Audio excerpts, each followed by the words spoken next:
அவர்களுக்கு ஒரு ஊண்டுகோலாக நின்று புகையிலை பொருட்களை பயன்படுத்துவேன். நான் சிகரெட், மீண்டும் புகையிலை, வெல்லும் புகையிலை ஆகியவற்றை பயன்படுத்த மாட்டேன். நான் என் நண்பர்களுக்கும் குடும்பத்திற்கும் ஒரு வழிகாட்டியாக இருப்பேன்.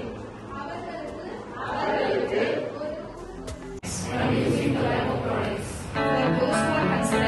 For those who are considering quit smoking, I will offer my support.